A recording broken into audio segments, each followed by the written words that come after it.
बिस्मिल्लाहिर्रहमानिर्रहीम। अस्सलाम वालेकुम नाज़रीन, मैं हूँ यासिर रशीद और आप मेरा व्लॉग देख रहे हैं। नाज़रीन, IMF ने यानी इंटरनेशनल मॉनिटरी फंड ने पाकिस्तान के सामने ऐसी शराइत रखी हैं कि जिनको अगर पाकिस्तानी हुकूमत ने पूरा करने का यकीन दिला दिया तो पाकिस्तानी अवाम के ऊपर महंगाई का ऐसा अजाब मुसल्लत होगा जिससे पाकिस्तानियों का नया घर बनाना एक ख्वाब बन जाएगा, वो ख्वाब जिसकी तकमील सदियों तक दिखाई नहीं देती। पाकिस्तान के अंदर मौजूदा सूरत हाल के तनाजुर में सरिये की कीमत में बेतहाशा इजाफा हो चुका है। सीमेंट की फी बोरी की कीमत में 300 रुपए इजाफा हो चुका है। रेत और बजरी की कीमत में भी होशरुबा इजाफा हो चुका है। ईंटों की कीमतों में होशरुबा इजाफा हो चुका है। तो आप किस तरीके से नया घर बनाएंगे, ये तो एक ख्वाब बन जाएगा आपके लिए। आपके लिए 2 वक्त की रोटी खाना मुश्किल हो जाएगा, क्योंकि नए टैक्स का अजाब जो आपके ऊपर मुसल्लत होने जा रहा है उससे आपको बिजली की कीमतों में इजाफा करना पड़ेगा। आप अभी बिजली के 3 बिल जरा उठा के देख लीजिए, अपना उठाइए, अपने हमसायों के 2 बिल मंगवाइए और उसके ऊपर टैरिफ को देखिए।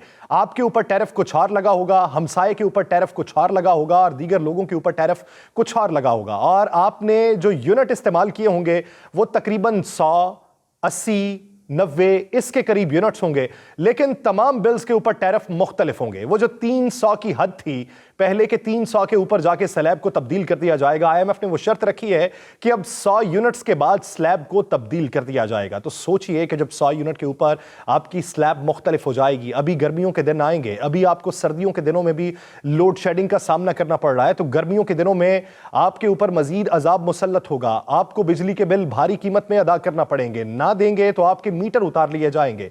गैस की कीमत में आपको इजाफा करना पड़ेगा। उसके अलावा पेट्रोल की जो सेल्स टैक्स है उसको 11 से बढ़ाकर 17% करना पड़ जाएगा। तो फिर आप किधर जाएंगे? उसके अलावा IMF ने ये तमाम शराइत के साथ साथ एक बड़ी शर्त रखती है जिसके बाद तमाम सरकारी अफसरान भी अपना सर पकड़ के बैठ जाएंगे। ये आम आवाम के ऊपर तो अजाब मुसल्लत होगा, ये सबसे बड़ा अजाब इनके ऊपर मुसल्लत होने जा रहा है, जो एक बेहतरी का इम्कान तो है, लेकिन क्या उस पर अमल दरामद होगा, ये एक बहुत बड़ा सवाल है। IMF ने कहा है कि जितने भी सरकारी अफसरान हैं वो अपने असासाजात की जो डिटेल है उसको जमा करवाएं, पता चले कि कितनी मुताबिकत रखती है आपके आमदन से आपके असासाजात। आप कमाते हैं, महीना आपकी तनख्वाह है 1 लाख रुपया, लेकिन आपके असासाजात जो हैं आपके सरकारी मुलाजमत के दौर के अंदर 10 लाख से बढ़े और 10 करोड़ तक पहुंच गए, तो वो किस तरीके से पहुंचे इसकी पूरी तफसील देना पड़ेगी। अब बातें सामने आएंगी कि ये जो घर बना है ये किसके नाम पे बनाया गया। अब बातें सामने आएंगी कि जिसने अपने 3 साला दौरे इक्तदार के अंदर बड़ी बड़ी हवेलियां बना ली, 14 करोड़ का मकान लिया और अब वो 30 करोड़ का हो चुका है, जबकि उसकी अपनी तनख्वाह 1.5 लाख रुपए थी, तो किस तरीके से वो मकान खरीदे गए, किकबैक्स कितने वसूल किए गए, परसेप्शन इंडेक्स जो है करप्शन का, उसमें पाकिस्तान किस तरीके से तनज़्ज़ुली का शिकार होता जा रहा है, उसकी तमाम तर तफसीलात को जमा करना होगा और फिर उसे पब्लिक करना होगा। ये सबसे बड़ी डिमांड है IMF की जानिब से जो सामने रखी गई है। अवाम के ऊपर आप अजाब मुसल्लत करना चाहते हैं, लेकिन ये जो तमाम तर तफसीलात हैं आप अवाम से तो पूछते हैं, एक गाड़ी रोक लें, उसके कागजात ना मिलें तो आप उसे पाबंदे सलासिल कर देते हैं। एक शख्स के अकाउंट के अंदर अगर 10 लाख की रकम आ जाए तो उसे टेलीफोन आना शुरू हो जाते हैं कि आपकी तो इतनी सैलरी नहीं थी, आपको ये 10 लाख की रकम किस तरीके से मौसूल हो गई, आपने डॉलर्स निकलवाने थे, आपने पाउंड्स निकलवाने थे, आपने रियाल निकलवाने थे, तो उसके लिए आपको पूरी डिटेल देना पड़ती थी। आपको अपना शनाख्ती कार्ड देना पड़ता था, आपको पासपोर्ट की कॉपी देना पड़ती थी, आपको टिकट की कॉपी देना पड़ती थी और उसके साथ साथ आपको अपनी रिटर्न फाइल करना पड़ती थी, उसकी तमाम तर तफसीलात जमा करवाना पड़ती थी। फिर ब्लैक मार्केट के अंदर आप स्टॉक एक्सचेंज की किसी भी दुकान में दाखिल नहीं होते थे और आपको बाहर से डॉलर दे दिए जाते थे, तो अब वो तरीकाकार खत्म करने का वादा मांगा गया है। तो क्या ये तमाम वादे तकमील तक पहुंचेंगे, एक बुनियादी सवाल है। हमारे वजीर खजाना आए रोज ये कहते हैं कि पाकिस्तान बेहतरी की तरफ जाएगा। हमारी पाकिस्तान मुस्लिम लीग नून की चीफ ऑर्गेनाइजर ये कहती हैं कि मियां साहब वापस आएंगे तो पाकिस्तान बेहतरी की तरफ जाएगा। तो पाकिस्तान बेहतरी की तरफ अगर जाने वाला है तो उसके लिए आपको तमाम तर असासाजात को डिक्लेयर करना जरूरी है। अभी तो आप पे चंद अफराद पे केस बने हैं, फिर तो बहुत से लोगों पे केस बनना शुरू हो जाएंगे। फिर सवाल ये बनता है कि इन्वेस्टिगेशन एजेंसीज जो हैं उनको किस तरीके से फाइल किया जाएगा। ये भी बात को यकीनी बनाया जाए कि तमाम तर इन्वेस्टिगेशन एजेंसीज जो हैं उन्हें बाइख्तियार बनाया जाए, जिसमें कोई भी सियासी इन्वॉल्वमेंट शामिल ना हो।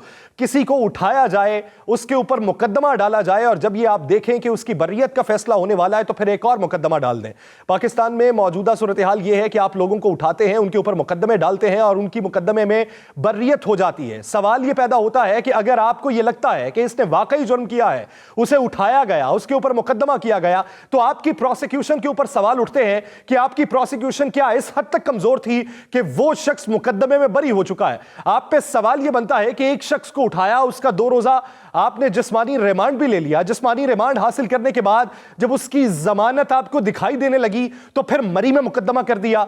आपको यह दिखाई देने लगा कि मरी में मुकदमा अगर यह भी कमजोर हो जाएगा तो फिर आपने कराची में भी मुकदमा कर दिया। ये मुकदमे दर मुकदमे क्या इस सियासी मुखालिफिन को इसी तरीके से दबाने के हथकंडे अपनाए जाएंगे? अवाम के लिए कब सोचेंगे? अवाम के लिए इकदाम कब उठाएंगे? आप अवाम का दर्द तो सीने में रखते हैं, अपनी जबान से वो अल्फाज तो अदा करते हैं, लेकिन आपके सीने जो है वो दागदार हो चुके हैं। आप अवाम के लिए कुछ नहीं कर सकते। यहां पे बाइख्तियार लोग जो हैं वो जब हुकूमत में नहीं होते तो उनको इस तरीके से उठाया जाता है कि गायब कर दिया जाता है, और फिर आप ये मौक़िफ़ अपनाते हैं कि वो किसी भी थाने में मौजूद नहीं है। अदालत ये हुक्म देती है कि उनको बाजियाब करवाया जाए। आमिर सईद रां एक बड़ा मजबूत शख्स है, वो मुशीर वजीर आला रह चुका है, उस शख्स को आपने उठाया, एक मजबूत एडवोकेट है, वो शख्स उठाया गया, मालूम ही नहीं है, कोई भी इस बात को अपने ऊपर लाने को तैयार ही नहीं है कि हां हमारी एजेंसी ने उठा लिया या फलां थाने ने उठा लिया। अब अदालत कहती है कि उसे फरवरी के पहले हफ्ते में बाजियाब करवाया जाए। ये पाकिस्तान को आपने बनाना रिपब्लिक बनाया, ये पाकिस्तान का आपने हाल कर दिया। यहां पे आईन और कानून की आपने पासदारी करनी है। आप फिर पाकिस्तान से बाहर की एजेंसीज का छोड़िए, आप पाकिस्तान के मौजूदा हालात को बेहतर बनाइए, जहां पे एक आम शख्स महफूज नहीं है, जहां पे हर शख्स को ये लाले पड़े हुए हैं कि अगर मेरी पूरी ना पड़ी तो फिर मैं डाके डालूंगा, अगर मेरी पूरी ना पड़ी तो मैं जिंदगी गवा दूंगा, अगर मेरी पूरी ना पड़ी तो मैं आल औलाद को बेच दूंगा। पाकिस्तान को आपने इस नहज तक पहुंचा दिया है। बेहतरी के इम्कानात किस तरीके से रोशन करेंगे? IMF की डिमांड मान ली गई तो पाकिस्तान के अंदर 35 से 40% तक महंगाई में इजाफा होने के खदशात इस वक्त मंडला रहे हैं। आप झोलियां फैलाते रहेंगे, दाद रसी भी आपको होती रहेगी, लेकिन अवाम का हाल कौन पूछेगा? मौजूदा सूरत हाल के अंदर आपने ऑल पार्टीज कॉन्फ्रेंस बुलाई, पाकिस्तान तहरीक इंसाफ के चेयरमैन इमरान खान साहब को भी मदऊ किया। यहां पे इमरान खान साहब को जाना चाहिए था।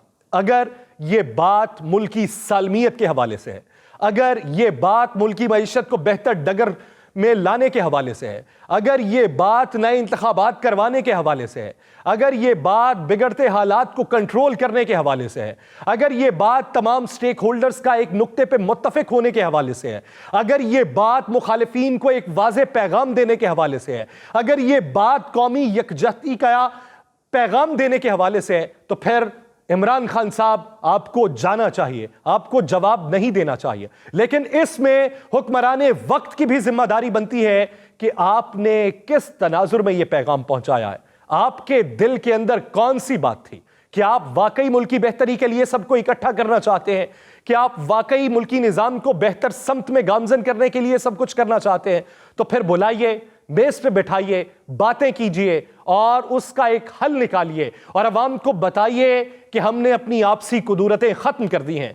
अवाम को बताइए कि हम माजी की गलतियां दोबारा नहीं दोहराना चाहते। अवाम को बताइए कि हमारे ऊपर जो करप्शन के इल्जामात हैं उसकी जवाबदही हम जरूर करेंगे।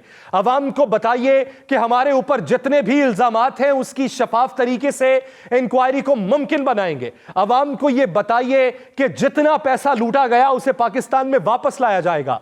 लेकिन यह मौका है कि जब एक नुक्ते पे मुत्तफिक होना है और इस बात को बावर करवाया जाएगा कि मुकदमात कोई खत्म नहीं किए जाएंगे, इस बात को बावर करवाया जाएगा कि किसी को सियासी इंतकाम का निशाना नहीं बनाया जाएगा।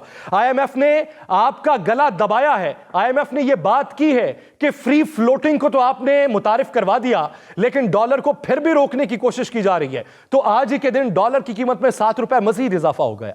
किन वजूहात की बुनियाद पे हुआ? क्या आपकी यह मुआशी पॉलिसी है? क्या इस समत में आप पाकिस्तान की मईशत को बेहतर करेंगे? क्या यही ढिंडोरा पीटते रहेंगे? सोने की कीमत में फिर से इजाफा होगा, दीगर अशिया की कीमतों में इजाफा होगा, किरायों की कीमत में इजाफा हो जाएगा। यहां पे लोग 2 वक्त की रोटी खाना अजाब समझने लगेंगे। यहां पे लाले पड़ जाएंगे और एक दूसरे के लिए अपनी बातें उनसे मनवाने की कोशिश करते रहेंगे और उनको कहेंगे कि खुदा तरसी करते हुए हमारे हाल पे कुछ रहम करो। यहां पे आपको इस बात का इम्कान होना चाहिए कि इंडस्ट्रीज बंद हो चुकी हैं। लोगों को फोन करते हैं कि हमारी कहीं पे सिफारिश करवा के नौकरी करवा दे। کتنے لوگوں کی نوکریاں کروائی جائیں گی؟ یہ لوگ گھروں سے بے دخل ہونے والے ہیں، یہ لوگ گھروں کا خرچہ نہیں اٹھا سکتے، ان لوگوں کے اوپر عذاب مسلط ہو چکا ہے۔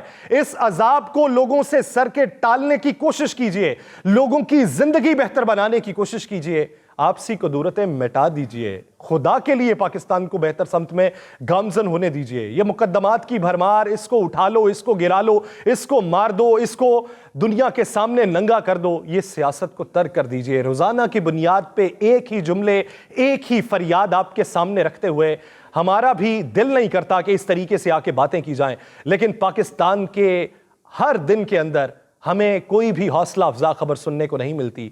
ہمارے اندر حوصلہ پیدا کیجئے، اپنے اندر حوصلہ پیدا کیجئے۔ مجھے دیجئے اجازت، اللہ نگہبان۔